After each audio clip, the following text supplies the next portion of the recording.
LT grade की तैयारी करने वाले दोस्तों, पंकज ओझा का नमस्कार। दोस्तों, आ गया हूँ आप सबके सामने। जैसा कि आप सबको मालूम है, मैंने अभी तक शेक्सपियर के सोनेट 29 और सोनेट 138 को लाइन बाय लाइन एक्सप्लेन किया। आज मैं इन दोनों सोनेट्स पर ऑब्जेक्टिव क्वेश्चन लेके आपके सामने आया हूँ। क्वेश्चन बनाने में थोड़ी देरी हुई, चूँकि समय लगता है जब ओरिजिनल क्वेश्चन बनाए जाते हैं। तो दोस्तों, आइए शुरू करते हैं। Question number 1 is mood of the poet in sonnet 29। अगर मूड पे क्वेश्चन आता है कि सोनेट 29 में पोएट का मूड क्या था, सोनेट 29 में पोएट के मूड की अगर बात करें तो मूड कैसा होगा? डिप्रेस्ड होगा, हैप्पी होगा, एंग्री होगा, नन? क्या होगा? तो ये ध्यान रखें दोस्तों, मूड कैसा था? डिप्रेस्ड मूड रहता है। ध्यान में रखिएगा, ध्यान से पढ़िएगा। अब की बार मैंने टिक नहीं लगाया है कि कौन सा राइट आंसर है। दूसरे क्वेश्चन पे आते हैं। दूसरे क्वेश्चन पे आने के पहले अगर हम एक बार सोनेट नंबर 29 फिर से देख लें तो ये डिप्रेस्ड मूड रहता है। और जो क्यों रहता है? बिकॉज द पोएट और यू कैन से speaker finds himself that he is in disgrace because of his fortune, means he is suffering, he is feeling unfortunate, he is feeling that he is passing through bad luck। तो इस वजह से वो थोड़ा सा bad mood में रहता है शुरू में, in the beginning of the sonnet, और you can say up to the 8th line of the sonnet he feels very depressed, he is in a sad mood.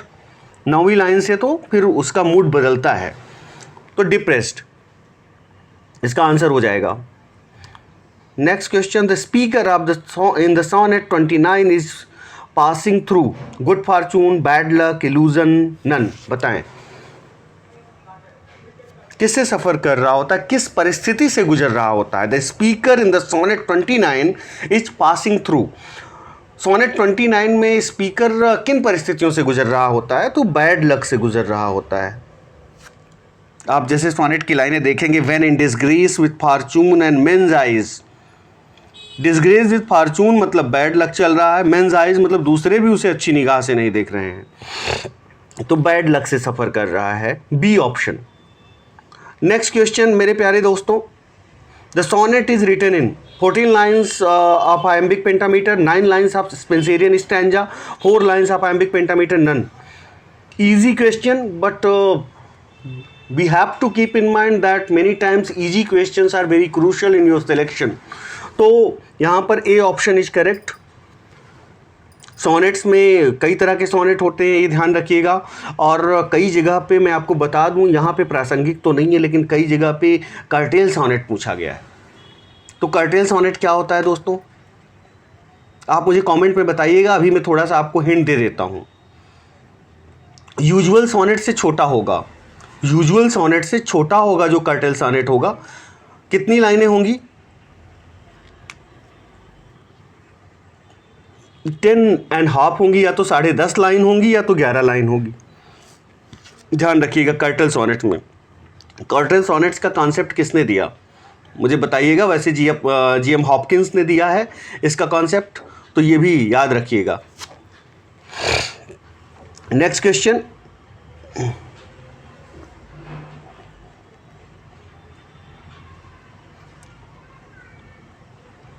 The speaker in the sonnet 29 be weeping. किस बात पे वो विलाप कर रहा है, किस बात पे दुख प्रकट कर रहा है? His outcast state, his personal loss, his being uneducated, none? तो आपको इस तरह के क्वेश्चंस को दोस्तों हैंडल करने के लिए क्या चाहिए? सबसे बड़ी चीज़ है कि आपने उस सोनेट को जो आपके सिलेबस में प्रिस्क्राइब्ड है बार बार पढ़ा हो। तो यहाँ पर आप देखेंगे आपके सोनेट में, सोनेट नंबर 29 में अपने आउटकास्ट स्टेट पे वो करता है। जैसे मैं पढ़ के सुना देता हूँ, when in disgrace with fortune and men's eyes, I all alone beweep my outcast state. State means condition. His A option is correct.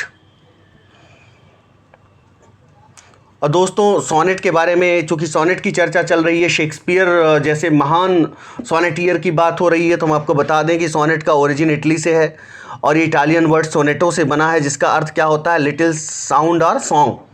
Little sound और सॉन्ग, सुन लीजिए ध्यान से, क्योंकि आपको सोनेट लिटरेरी टर्म में भी पढ़ने हैं, एलटी में है। और शेक्सपियरियन सोनेट की क्या विशेषता होती है? 14 लाइन्स का होगा, एक पर्टिकुलर राइमिंग स्कीम होती है, ABCDEFG, मैंने आपको बताया है, सभी के दो दो के जोड़े बनाइए, जी के एक का ही स्क्वायर करना है आपको, तो AB CD रोज बता रहा हूँ। अब इतने पर भी कोई गलत करके चला आए, उसको मिस्टेक करके चला आए तो उसकी किस्मत। और शेक्सपियरियन सोनेट में कितने स्टैंजा होते हैं? 4 लाइन्स के 3 स्टैंजा होते हैं और फाइनल कपलेट होता है। 3 स्टैंजाज में जनरली मैं बात कर रहा हूं, सामान्यतः इंग्लिश में कोई हार्ड एंड बिल्कुल पक्का नियम नहीं होता। जैसे सोनेट नंबर 29 में आप देखेंगे वोल्टा 9वीं लाइन से आ जाता है, टर्निंग पॉइंट जिसे कहते हैं। लेकिन जनरली क्या होता है, 3 स्टैंजा में पोएट जो है किसी प्रॉब्लम को इस्टेब्लिश करता है, मतलब 12 लाइनों में 3 स्टैंजा में। उसके बाद हर एक लाइन में 10 सिलेबल होते हैं आयम्बिक पेंटामीटर के हिसाब से, आप जानते ही हो। तो 3 स्टैंजा में जनरली वो प्रॉब्लम को इस्टेब्लिश करता है और फिर उसके बाद कपलेट में वो सोल्यूशन देता है, जनरली ये होता है। लेकिन सारे सोनेट्स में ये नहीं होता। जैसे सोनेट नंबर 29 में टर्निंग पॉइंट वोल्टा 9वीं लाइन से ही आ जाता है, ध्यान में रखिएगा। नेक्स्ट क्वेश्चन दोस्तों, in what country was the sonnet first used as poetic form? England, Italy, France, Greece. Poetic form के रूप में किस देश में सबसे पहले यूज हुआ? इटली के ही में ही बना है सोनेटो वर्ड से, ये ध्यान में रखिएगा। नेक्स्ट क्वेश्चन मेरे प्यारे दोस्तों, how many syllables are found in traditional line of iambic pentameter? कितने सिलेबल पाए जाते हैं जो ट्रेडिशनल लाइंस होती हैं आयम्बिक पेंटामीटर की, उसमें कितने सिलेबल पाए जाते हैं? आयम्बिक पेंटामीटर है तो हम जान रहे हैं 10 सिलेबल होंगे। How many syllables are found in a traditional line of iambic pentameter? तो 10 सिलेबल होंगे दोस्तों। Next, the Italian term for the turn in the argument or mood of a sonnet. Italian term क्या है, या Italian कौन सा ऐसा Italian शब्द है जो किसी आर्ग्यूमेंट में टर्न को दिखाता है या मूड में टर्न को दिखाता है? किसी सोनेट के आर्ग्यूमेंट में बदलाव को दिखाएगा या स्पीकर के मूड में बदलाव को दिखाएगा? तो वो टर्म वोल्टे है, वोल्टा है, वॉइस है, या वन टू बोथ? तो यहाँ पे मैं दोस्तों आपसे कहूँगा वन टू बोथ हो जाएगा। अगर एग्जाम में वोल्टे आए तब भी सही है, वोल्टा आए तब भी सही है, इसीलिए दोनों शब्द यहाँ मैंने रख दिया है, ये ध्यान में रखिएगा।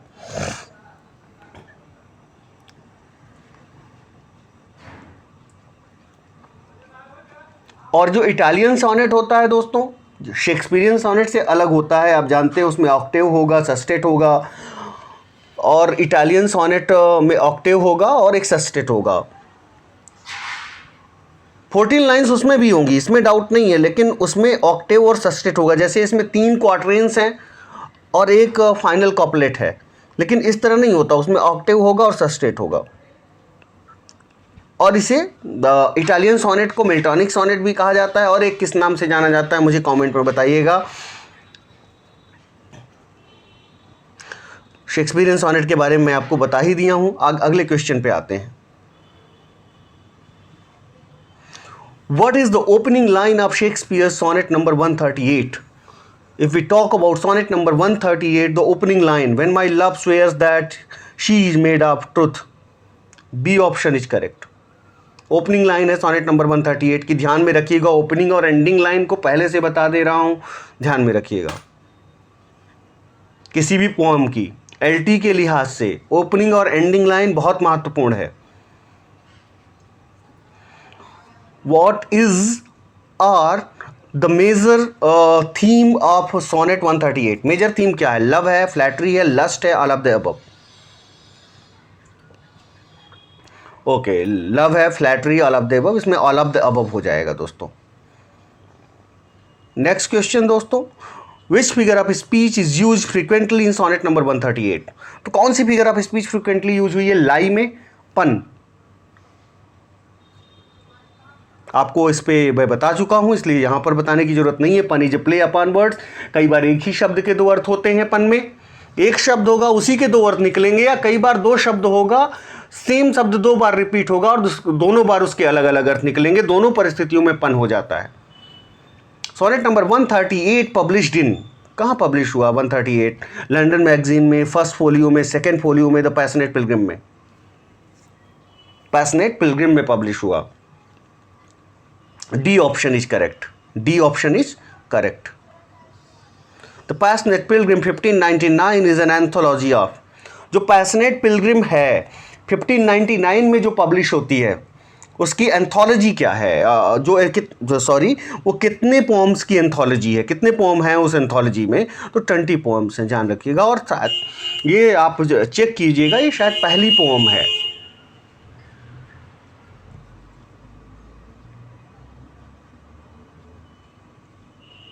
The passionate pilgrim was published in 1599, ध्यान में रखिएगा 1599। Next question, O love's best habit is in seeming trust, find out the figure of speech in the above line. ये सारे क्वेश्चन दोस्तों एक्सक्लूसिवली मेरे द्वारा बनाए गए हैं और इसी वजह से थोड़ा लेट भी हुआ। मैं इन क्वेश्चंस को अभी तक बना रहा था आपके लिए कि कौन कौन से क्वेश्चन मोस्ट इम्पॉर्टेंट हो सकते हैं, और इसमें मेरी मदद की है मेरी बेटर हाफ वसुंधरा जी ने। O love's best habit is in seeming trust, find out the figure of speech. तो यहाँ पे कौन सा प्यार की आदत बता रहा है? प्यार क्या है? अब्स्ट्रैक्ट आइडिया है। अब्स्ट्रैक्ट आइडिया को पर्सनिफाई किया गया है, तो यहाँ पर क्या हो जाएगा? पर्सोनिफिकेशन हो जाएगा दोस्तों, personification. Next question, the passionate pilgrim was published by William Jaggard. Option number 1 is correct. In sonnet number 29 turn or volta occurs, कब अकर होता है सोनेट नंबर 29 में टर्न या volta? At the beginning of the third quatrain, at the beginning of the third quatrain, from 19th line of the sonnet, at the beginning of couplet. 1, 2 both are correct. तो यहाँ पर दोस्तों 1 and 2 both are correct. अपने से थोड़ा सा अपना दिमाग लगाइए। At the beginning of the third quatrain, 2 quatrain का मतलब 8 लाइन, थर्ड क्वार्टरेन की बिगिनिंग का मतलब 9th लाइन, वही मैंने बी में दिया है क्योंकि अपने से मैंने सेट किया है। So I wanted to test your knowledge as well as your concept. एक और 2 दोनों सही हो जाएंगे क्योंकि at the beginning of the third quatrain from 9th line of the sonnet एक ही बात हुई। तो एक और 1 and 2 both are correct. Sonnet 138 by William Shakespeare is a poem about the deceitful relationship the speaker has with the dark lady, about the hateful relationship the speaker has with the dark lady, about the true love the speaker has with the dark lady, none. Option 1 is correct over here दोस्तों, about the deceitful relationship the speaker has with the dark lady. Next question.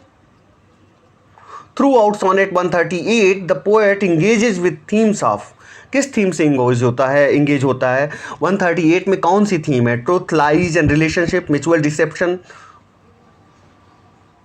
Option 3 is correct. एक और 2 दोनों सही है। Mutual dissipation भी है, truth lies भी है and relationship. The poem can also be divided into 3 sets of 4 lines and final. Sonnet के बारे में कह रहा है कि the poem can also be divided into 3 sets of 4 lines and final क्या होगा? 2 line couplet, 3 line couplet, 4 line couplet, none.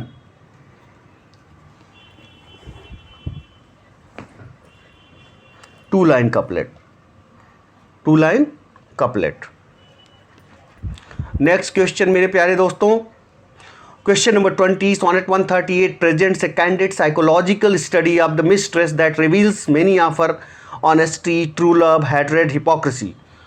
तो जो 138 में जो मिस्ट्रेस है वो अपनी, या जो डार्क लेडी हैं वो अपनी हिपोक्रेसी ही दिखाती हैं, ऑनेस्टी तो बिल्कुल नहीं दिखाती, बहुत बड़ी डिसऑनेस्ट हैं आप अगर सोनेट पढ़े होंगे तो। ट्रू लव की तो सवाल ही छोड़ दीजिए, बात ही छोड़ दीजिए, लस्ट ही ये लस्ट है, ट्रू लव का सवाल ही नहीं। हेट्रेड, हेट्रेड नहीं है, हिपोक्रेसी है, धूर्तता है, हिपोक्रेसी। फोर्थ ऑप्शन, हिपोक्रेसी क्या है आप मुझे बताइएगा, हिपोक्रेसी का क्या मतलब होता है। The main theme of the concluding two lines is, जो कंक्लूडिंग टू लाइन है 138 में उनकी थीम क्या है, मेन थीम लस्ट है, लव है, फ्रेंडशिप है, एनमिटी है। लव तो भूल ही जाइए, lust. Question number 22. The mistress in sonnet number 138 knows that the speaker is aware of her. जो मिस्ट्रेस है सोनेट नंबर 38 में वो जानती है कि जो स्पीकर है या जो शेक्सपियर हैं या जो पोएट है वो बहुत अच्छे से जानते हैं उसके किस चीज़ के बारे में, इनफिडेलिटी के बारे में, रोमांस के बारे में, हेट्रेड के बारे में, ऑनेस्टी के बारे में, उसकी इनफिडेलिटी के बारे में। वो भी जान रही है कि शेक्सपियर या पोएट या स्पीकर उसकी इनफिडेलिटी के बारे में जानता है, शेक्सपियर भी जान रहे हैं कि मेरी सच्चाई वो जानती है, फिर भी they both pretend to be unaware of such things. दोनों जान रहे हैं लेकिन दोनों एक दूसरे से कुछ नहीं कहते, एक दूसरे की सच्चाई नहीं कहते, एक दूसरे की फ्लैटरी में इन्वॉल्व रहते हैं। Ultimately, the poet and the woman in sonnet number 38 remain together, got separated, started loving truly, none remain together. Next question. Ultimately, the poet and the woman remain together for two reasons. The first being their sexual relationship. The second that they are obviously compatible with each others. Ultimately मतलब अंततोगत्वा या अंत में the poet and women, जो कवि है और जो महिला हैं, जो डार्क लेडी हैं, रिमेन टुगेदर, साथ साथ रहते हैं। दो कारण हैं साथ रहने के। First being their sexual relationship, उनके जो शारीरिक संबंध थे। The second that they are obviously comfortable with each others, और दूसरा वो एक दूसरे के साथ कंफर्टेबल थे। किस चीज़ में कंफर्टेबल थे? Lying, truthfulness, hatred, none. Lying, यहाँ पर ए पहला ऑप्शन सही होगा।